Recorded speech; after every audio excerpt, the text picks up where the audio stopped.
Yo'llar har qanday mamlakatning ham iqtisodiy, ham ijtimoiy hayotida muhim o'rin tutuvchi infratuzilma hisoblanadi. O'zbekistonda mazkur soha bugun rivojlanishning yangi bosqichida. Urganch-Xiva yo'nalishida O'zbekistondagi ilk pulli avtomobil yo'li qurilishining boshlangani mana shu fikrning yana bir isbotidir. 120 million dollarlik loyiha asosida ko'priklar, yo'l o'tkazgichlar, tunnel va maxsus o'tish joylaridan iborat 35 kilometrlik mukammal yo'l infratuzilmasi barpo etiladi. Mana shu yangilanishlar navbatdagi sharhimizga mavzu bo'ldi. Yo'l yomonu yaxshisidan yemag'am, bismillah degilu qo'yg'il qadam. Hazrat Mir Alisher Navoiy bu borada ming bora haq. Ammo yaqin 10 yillik o'tmishimizga nazar tashlasak, yurtimizda yaxshisidan ko'ra yomon yo'llar ko'p edi. Manzilga yetib borish ko'p hollarda vaqt va sabr sinoviga aylanar. Uzoq masofalarni bosib o'tish odamlar uchun ham, aholimiz uchun ham, sayyohlar uchun ham oson kechmasdi. Eng yomoni zamonaviy va sifatli yo'llar yetishmasligi iqtisodiyot rivojini sekinlashtiruvchi omillardan biriga aylanib, ishlab chiqarish, logistika va xizmatlar sohasida qo'shimcha xarajatlar va vaqt yo'qotishlarga sabab bo'lib keldi. Qisqasi, abgor yo'llarning ahvoli taraqqiyotning oyog'iga tushov bo'lib qolgan edi. Mamlakatimizda keyingi yillarda yo'l infratuzilmasini rivojlantirish borasida haqiqiy burilish yuz berdi. Davlatimiz rahbari tashabbusi bilan bu soha ustuvor yo'nalishlardan biriga aylanib, keng ko'lamli qurilish va rekonstruksiya ishlari boshlandi. Yo'l infratuzilmasiga faqat manzilga eltuvchi vosita emas, balki iqtisodiyot, turizm va hududiy taraqqiyotni harakatga keltiruvchi asosiy omil sifatida qarala boshlandi. Mamlakatimizning shimoliy hududlarida yo'l masalasi uzoq yillar eng og'riqli muammolardan biri bo'lib keldi. Xorazmni Qoraqalpog'iston bilan bog'lovchi yo'llarda haydovchi va yo'lovchilar qanchadan qancha azob va uqubatlarni boshidan kechirgani hech kimga sir emas. Yarim asr davomida bitta panton ko'prik odamlarning joniga oro kirib kelgan bo'lsa, mamlakat yetakchisining xalqqa bo'lgan g'amxo'rligi tufayli qisqa fursatda Amudaryo ustida zamonaviy ko'prik qad rostladi. Bugun uning barpo etilishi minglab insonlar hayotini tubdan o'zgartirganini barchamiz yaxshi bilamiz. Yoki insonlarning qariyb bir asrlik dardiga aylangan Qo'ng'irot-Beyno yo'lining qayta qurilganini oling. Agar sanab chiqsak, bunday yirik va ahamiyatli loyihalarni adog'iga yetib bo'lmaydi. Davlatimiz rahbarining tashabbusi bilan Urganch-Xiva yo'nalishida O'zbekistondagi ilk pulli avtomobil yo'li qurilishining boshlangani yurtimizda yo'l infratuzilmasini mutlaqo yangi bosqichga olib chiqish yo'lidagi navbatdagi ulkan qadamdir. To'g'ri, hozir ikki qadimiy shaharni bog'lab turgan yo'l bor. Bu yo'l ham 2017-yilda mukammal ta'mir qilingan. Biroq u bugun yangi O'zbekistonning sur'atiga munosib bo'lmay qolyapti. Mamlakatdagi ochiqlik siyosati ochiq osmon ostidagi muzey shaharlarimizga keladigan sayyohlar sonini karrasiga oshirib yubordi. Masalan, 2025-yilda Xorazm viloyatiga qariyb 2 million nafar xorijiy sayyoh tashrif buyurdi. Bu raqam bir paytlar faqat orzu bo'lgan. Sanoat va iqtisodiyotning jadal o'sishi ham yo'llardagi harakat hajmini keskin oshirdi. Natijada Urganch-Xiva yo'nalishida transport oqimi ortib, tez-tez tirbandliklar yuzaga kelyapti. Shuning uchun ham ushbu yo'l qurilishi vaqt talabi, hayotiy zaruratga aylandi. Hurmatli prezidentimizni shu Urganchdan Xivagacha bo'lgan 35 kilometrlik yo'lni qurilishini boshlashini e'lon qilganidan butun bir Xorazm xalqi, Xiva shahrimiz aholisi ayniqsa juda shodlik bilan, xursandchilik bilan kutib oldilar. Sababi birinchidan yo'lning infratuzilmasi yaxshilanadi. Yo'l xavfsizligi yaxshilanadi. Kelayotgan mehmonlarga xizmat qilish yaxshilanadi. Buni natijasida mehmonlar ko'paygandan keyin bizlarni Xiva shahrimizni mehmonxonalarini, butun bir ovqatlanish tizimini, restoranlarini aylanma mablag'lari yaxshilanib, sayyohlarga xizmat qilishning madaniyati yanada oshiriladi. Demak, bu sayyohlarimiz 2-3 marta ko'payib ketadi. Mana shu Xiva ardamisining qurilishi 110 million dollarga tushgan ekan. Lekin mana bu yil 2026-yilda Xiva shahrimizda qilinadigan qurilishlar 5 marta katta ekan. Prezidentimizga ming rahmat. Loyihaning ko'lami ham, mazmuni ham beqiyos. Umumiy uzunligi 35 kilometr bo'lgan zamonaviy 4 tasmali yo'l asfalt beton qoplama asosida barpo etiladi. Uning o'tkazuvchanlik qobiliyati bir sutkada 20 mingdan ortiq transport vositasini tashkil etadi. Prezidentimizning qarorlariga asosan Urganch-Xiva yo'nalishida yangi pullik avtomobil yo'li qurilish jarayonlari boshlab yuborildi. Bunda xalqaro talablar asosida amalga oshirilmoqda. 35 kilometr yo'limizda 5 ta lotka ajratib, quruvchilar jalb qilganmiz. Bunda laboratoriya, konsultantlar alohida nazoratda amalga oshiradi. Yo'l o'tkazgichlar, ko'priklar, tunnellar bilan amalga oshiriladi. 1000 dan ziyod texnikalar jalb qilingan. Turizm sohasiga va mahalliy aholimizga ancha noqulayliklar olib kelmoqda. Bu noqulayliklarni oldini olish maqsadida mana 35 kilometr yangi pullik avtomobil yo'limiz xalqaro talablar asosida qurilish ishlari amalga oshirilmoqda. Bu shunchaki yo'l emas, bu mukammal muhandislik majmuasi. Loyiha doirasida 17 ta ko'prik, 8 ta yo'l o'tkazgich, bitta tunnel, 5 ta maxsus o'tish joyi barpo etiladi.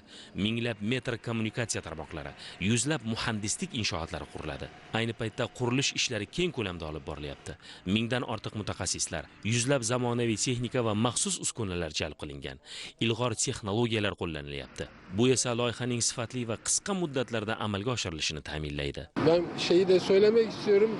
Men Temel Suv xalqaro konsalting kompaniyasi tarkibida qurilish sifatini nazorat qilish bo'yicha faoliyat yuritaman. Bu juda muhim loyiha. Prezidentingiz ham mazkur loyiha yuqori sifatda va o'z vaqtida bajarilishi uchun katta e'tibor qaratib, zarur barcha sharoit va imkoniyatlarni ta'minlab bermoqda. Biz bu yerda Turkiyada qo'llanilayotgan zamonaviy yechimlar asosida yanada sifatli yo'llar qurish maqsadida ishlayapmiz. Transport oqimini boshqarish uchun raqamli sun'iy intellekt yordamida ishlaydigan qurilmalar o'rnatiladi. Ular transport vositalarini alohida aniqlaydi. Yuk mashinasi, avtobus, mikroavtobus, yengil avtomobil va boshqalar, shuningdek transport vositalarining vazni va soniga qarab hisob-kitob qiladigan tizim ham joriy etiladi. Yo'lning ustki konstruksiyasi taxminan 87 sm qalinlikda bo'ladi. Uning so'nggi 2 qatlami beton bilan modifikatsiya qilingan maxsus mustahkam qatlamlardan iborat bo'ladi. Urganch hududida iqlim sharoiti murakkab. Kecha-kunduz harorati o'rtasidagi katta tafovut va yozning keskin issig'i sababli biz bu sharoitlarga maksimal darajada bardosh bera oladigan yangi avlod sifatli materiallarni qo'llashga harakat qilyapmiz. Bu boradagi ishlarimiz izchil davom etmoqda. Belgilangan muddat ichida loyihani eng yuqori sifatda yakunlash uchun barcha hamkasblarimiz bilan birgalikda hamjihatlikda ishlayapmiz. Bu işi en kaliteli şekilde bitireceğiz bile inanıyorum. Loyihaning umumiy qiymati 120 million dollarga teng. Bu esa mazkur yo'l nafaqat hududiy, balki mamlakat miqyosidagi strategik infratuzilmaviy obyekt ekanini yaqqol ko'rsatadi. Eng muhimi, bu yo'l ishga tushishi bilan Urganch va Xiva o'rtasidagi transport aloqasi mutlaqo yangi darajaga ko'tariladi. Safar vaqti qisqaradi, harakat xavfsizligi oshadi, yuk tashish tizimi tezlashadi. Bu esa Xorazmning investitsion va turistik jozibadorligini yanada kuchaytiradi. Buni ahamiyati nimadan iborat? Birinchidan Urganch bilan Xiva o'rtasi chegaradan chegaraga esa 25 kilometr deb aytiladi. Bundan qarasangiz 60 kilometr tezlikda yurgan mashina demak aytaylik 25 minutga borish kerak. Vaholanki hozir shu Xivaga borish uchun yo'q deganda 45-50 minutga zo'rg'a yetib boramiz, to'g'risi. Yo'l bo'yi aholi punktlari, maktab, boshqalardan o'tishga to'g'ri kelamiz. Ana shuning uchun mana bu yo'l pulli yo'l bo'ladi. Eng asosiysi yo'l bo'yicha bironta to'siq yo'q. Demak, 15-20 minutga yetib olish mumkin. Turizm haqida gapirsak, mana shu oxirgi 5-6 yilda ham Urganchda, ham Xiva shahrida juda katta ko'p sonli mehmonxonalar qurildi. Xiva xalqini asosan mehnat bilan bandligi turizmdadir. 2024-yilda 20 ming kit bo'lgan bo'lsa, o'tgan yil hisobiga 40 mingdan oshib ketgan buni. Bir yilda 50% baland ko'tarilsa hech tarixda bo'lmagan gap. Prezidentimiz tashabbuslari bilan poyezdlar to'g'ri Xivaga o'tadigan bo'ldi. Mana shu yo'l qurilayotgan eshitib biz xursand bo'ldik. Muhtaram prezidentimizning Xorazm viloyati turizm va transport infrastrukturalarni rivojlantirish to'g'risidagi qarorlariga asosan respublikada birinchi bo'lib Urganch-Xiva pullik avtomobil yo'lini loyihalash ishlarini boshladik. Bunda qurilish ishlari loyiha ishlari bilan birgalikda amalga oshirilish belgilandi. Hozirgi kunda mavjud avtomobil yo'li 34 kilometr uzunlikda bo'lib, loyihalanayotgan avtomobil yo'li uzunligi 35 kilometr tashkil etib, bundan farqli o'laroq yo'lovchilarni bir manzildan ikkinchi manzilga yetib borish 3 barobar vaqt qisqaradi. Ya'ni avtomobil yo'limizda 1 soatgacha vaqt ketadigan bo'lsa, bunda 17 minutga yetib borish imkoniyati yaratiladi. Avtomobil yo'limiz 4 polosadan iborat bo'lib, boshlanish, o'rtasida va oxirida terminallar loyihalanyapti. Ikkita servis punktlarimiz zamonaviy texnologiyalarni qo'llagan holda geotekstil materiallardan foydalanyapti. Xorazm viloyati o'ziga xos yer osti sizot suvlari yaqinligini inobatga olgan holda avtomobil yo'li bo'ylab kollektorlar loyihalash inobatga olingan. Bunda oldingi loyihalardan farqli o'laroq zamonaviy drenajlar qo'yish imkoniyati ham ko'rib chiqildi. Urganchdan Xivagacha bo'lgan masofada to'siqsiz yetib borish imkoniyatini berib, Bunda har bir joylarda hayvonlar, hayvonot, nabot olami uchun alohida o'tish yo'laklari va aholi kesishgan yo'llarida yo'l o'tkazishlar barpo etish loyihalangan. Ushbu unikal loyiha faqat avtomobil qatnovi bilan cheklanib qolmaydi. U bilan bir vaqtning o'zida Urganch xalqaro aeroportidan Xiva shahrigacha to'g'ridan-to'g'ri qatnaydigan zamonaviy elektrlashtirilgan temir yo'l ham barpo etilmoqda. Loyihaning umumiy qiymati 18 million dollardan ortiq bo'lib, har bir kilometr qurilish zamonaviy standartlar asosida amalga oshirilyapti. Yangi temir yo'l tarmog'ining umumiy uzunligi 10 kilometrdan ortiqni tashkil etadi. Shu bilan birga transport tizimining yana bir muhim bo'g'ini Shovot kanali ustida zamonaviy ko'prik qurilishi ham jadal davom etyapti. Bu inshootlar majmuasi Urganch aeroporti, avtomobil yo'li va temir yo'l tarmog'ini yagona logistik zanjirga birlashtirib, Xivaga yetib borishni har qachongidan ham tez, qulay va xavfsiz qiladi. Urganch shahrida yangi temir yo'l liniyasi qurilishni boshladik.